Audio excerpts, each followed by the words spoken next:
Hello everyone नमस्ते। आजको यो भिडियोमा चाहिँ म तपाईँलाई एकदमै महत्त्वपूर्ण जानकारी दिन लागिरहेको छु। घरको कोठा फर्निचरदेखि लिएर मानिसको उचाइसम्म नाप्न मिल्ने मोबाइल एपबाट हामीले कसरी नाप्न सकिन्छ, साथै यो एप हामीले कसरी प्रयोग गर्न सकिन्छ भन्ने बारेमा आजको यो भिडियो रहेको छ। यो भिडियोलाई अन्तिम समयसम्म हेरेर मलाई साथ दिनुहोला, यो भिडियोलाई लाइक गरिदिनु होला। आजको भिडियो हामी सुरु गरौँ। घर कोठा फर्निचरको क्षेत्रफल होस् या कुनै पनि व्यक्तिको उचाइ नै किन नहोस्, आवश्यक समयमा नाप्ने फिता साथमा नहुन सक्छ। तर अहिलेको समयमा तपाईँसँग स्मार्टफोन भने तपाईँकै साथमा हुन्छ, जसलाई तपाईँले नाप्ने फिताको रूपमा पनि प्रयोग गर्न सक्नुहुन्छ। कुनै कुराको नाप लिनु पर्यो भने हामी फिता खोज्न थाल्छौँ। यदि तपाईँसँग स्मार्टफोन छ भने तपाईँले सजिलैसँग कुनै पनि कुराको तपाईँले 95% तपाईँले चाहिँ नाप लिन सक्नुहुनेछ। आज म तपाईँलाई यसरी फिताको काम गर्ने निःशुल्क रूपमा हामीले चाहिँ प्रयोग गर्न सक्ने एपको बारेमा म तपाईँहरूलाई जानकारी दिनेछु। सोही फिचर प्रयोग गरेर कुनै पनि चिज वस्तुको नाप लिन तपाईँले चाहिँ सक्नुहुनेछ। अब यो एपलाई हामीले कसरी इन्स्टल गर्ने, कसरी हामीले प्रयोग गर्ने, यसको लागि चाहिँ तपाईँले आफ्नो प्ले स्टोरलाई चाहिँ ओपन गर्नुहोला। अब हामीले यो एपलाई चाहिँ प्रयोग गर्नको लागि चाहिँ तपाईँले आफ्नो प्ले स्टोरलाई चाहिँ ओपन गर्नुहोला। ओपन गरिसकेपछि तपाईँले चाहिँ एआर रुलर भनेर तपाईँले चाहिँ सर्च गर्नुहोला। सर्च गरिसकेपछि टपमा हामीले यो एपको हामीले इन्टरफेस हामीले देख्न सक्छौँ। तपाईँले यसमा चाहिँ टच गर्नुहोला। यो एपको बारेमा भन्ने हो भने चाहिँ 4.5 यसको चाहिँ रेटिङ रहेको छ र 40 MB चाहिँ यो एप रहेको छ। साथै अहिलेसम्म चाहिँ हेर्ने भने चाहिँ 10 मिलियनभन्दा बढीले चाहिँ यो एपलाई चाहिँ डाउनलोड गरिसकेका छन्। अब तपाईँले पनि इन्स्टल गर्नको लागि, डाउनलोड गर्नको लागि चाहिँ इन्स्टलमा तपाईँले चाहिँ टच गर्नुहोला। इन्स्टल गरिसकेपछि तपाईँले चाहिँ ओपनमा चाहिँ टच गर्नुहोला र ओपन गर्ने बित्तिकै हामीले चाहिँ यस्तो खालको चाहिँ हामीले एउटा इन्टरफेस हामीले देख्न सक्छौँ। तपाईँले चाहिँ पे गरेर पनि यो एपलाई चाहिँ तपाईँले प्रयोग गर्न सक्नुहुन्छ। तपाईँले चाहिँ केही मनीहरू चाहिँ तपाईँले पे गर्नुभयो भने यो फोनमा आउने सम्पूर्ण एडहरू चाहिँ बन्द हुनेछ र तपाईँले सहज रूपमा चाहिँ यो एपलाई चाहिँ प्रयोग गर्न सक्नुहुनेछ। र हामीले चाहिँ पे गर्न चाहँदैनौँ भने मास्तिर हेर्ने भने चाहिँ यहाँनिर क्रसको चाहिँ एउटा आइकन रहेको छ, यसमा तपाईँले चाहिँ टच गर्नुहोला।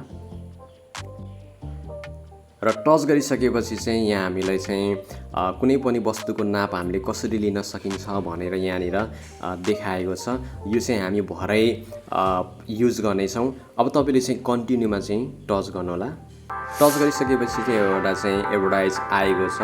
यो एडभर्टाइजलाई तपाईँले क्यान्सल गर्नको लागि चाहिँ मास्तिर क्रस रहेको छ, यसमा तपाईँले चाहिँ टच गर्नुहोला। टच गरिसकेपछि तपाईँले चाहिँ युनिट तपाईँले चाहिँ यहाँनिर चोइस गर्नुपर्ने छ।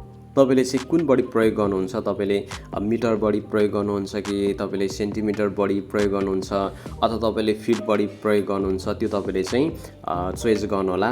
म अहिलेको लागि चाहिँ म फिट चाहिँ म चोइस गर्नेछु। तपाईँले पछि गएर यसलाई चेन्ज गर्न पनि सक्नुहुनेछ। फिटलाई चोइस गर्नको लागि चाहिँ एफटी रहेको छ, यसमा तपाईँले चाहिँ टच गर्नुहोला।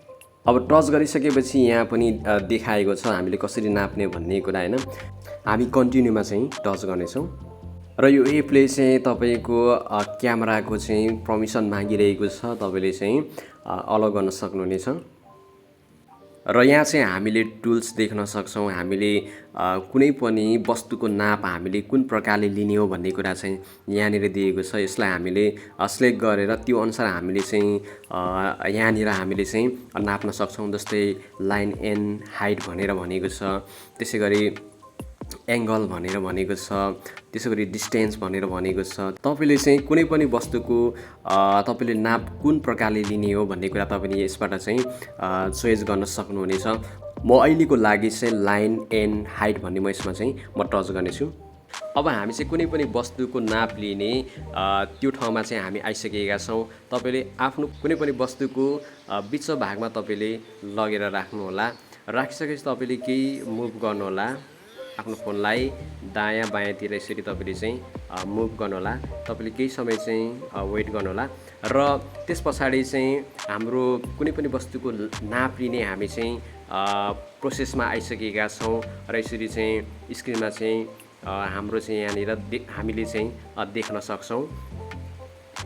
तपाईँले केही समय चाहिँ वेट गर्नुहोला। त्यस पछाडि चाहिँ हामीले कुनै पनि वस्तुको नाप अब लिने हामी त्यो स्थानमा चाहिँ आइसकेका छौँ। अब तपाईँले यो सिसीको चाहिँ नाप लिनको लागि चाहिँ यो गोलो रहेको छ र बिचमा चाहिँ एउटा सेतो बिन्दु रहेको छ। यो बिन्दुलाई तपाईँले मुनिको भागमा लानुहोला र तपाईँले मुनिको भागमा लगिसकेपछि चाहिँ ठ्याक्क तपाईँले मुनिको भागमा ठ्याक्क लगेपछि तपाईँले प्लसमा चाहिँ टच गर्नुपर्ने हुन्छ। यसरी तपाईँले प्लसमा चाहिँ टच गर्नु होला र मुनिको भागमा हामीले त्यो बिन्दुलाई हामी सेट गरिसकेका छौँ र त्यस पछाडि तपाईँले यो सिसीको माथिल्लो भागमा ठ्याक्क लगेर जुन यो पहिलो बिन्दु रहेको छ माथिल्लो भागमा तपाईँले ठ्याक्क लगिसकेपछि तपाईँले प्लसमा चाहिँ ठ्याक्क टच गर्नु होला।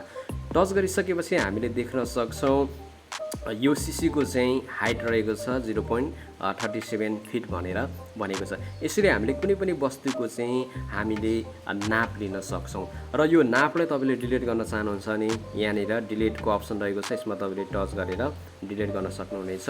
यदि डिलिट गर्न चाहनुहुन्छ भने तपाईँले यसमा चाहिँ टच गर्नुहोला। यसरी तपाईँले कुनै पनि वस्तुहरूको नाप लिन सक्नुहुनेछ।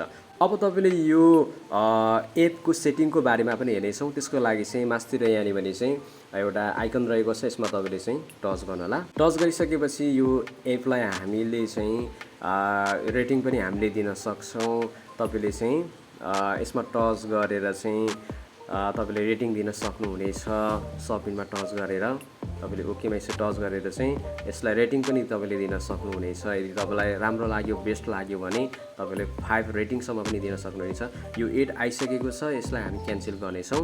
हामी यो एपको सेटिङहरूको बारेमा चाहिँ हामी हेर्नेछौँ। त्यसको लागि चाहिँ मुनतिर यो अप्सन रहेको छ, यसमा तपाईँले चाहिँ टच गर्नुहोला र टच गरिसकेपछि यहाँनिर सेटिङ रहेको छ, सेटिङमा तपाईँले टच गर्नुहोला। अब तपाईँले कुनै पनि वस्तुको नाप लिनको लागि चाहिँ तपाईँले आफ्नो फितालाई तपाईँले चाहिँ कुन युनिटमा चाहिँ तपाईँले धेरै युज गर्नुहुन्छ त्यो तपाईँले चेन्ज गर्न सक्नुहुनेछ। जस्तै मैले चाहिँ अहिले फिटमा मैले सेट गरेको छु। तपाईँले यसमा टच गरेर चाहिँ यसरी तपाईँले आफ्नो युनिटलाई चाहिँ तपाईँले के गर्न सक्नुहुनेछ, चेन्ज गर्न सक्नुहुनेछ। आजको भिडियो यहाँहरूलाई कस्तो लाग्यो? पक्कै पनि हामीले आफ्नो मोबाइलबाट कुनै पनि वस्तुको नाप सजिलोसँग हामीले लिन सकिन्छ भने यो जानकारी तपाईँहरूलाई राम्रो लाग्यो भने यो भिडियोलाई लाइक गरिदिनु होला, मेरो च्यानललाई सब्सक्राइब गरेर सपोर्ट गरिदिनु होला। आजको भिडियो यति नै। हवस् त, बाइ बाइ।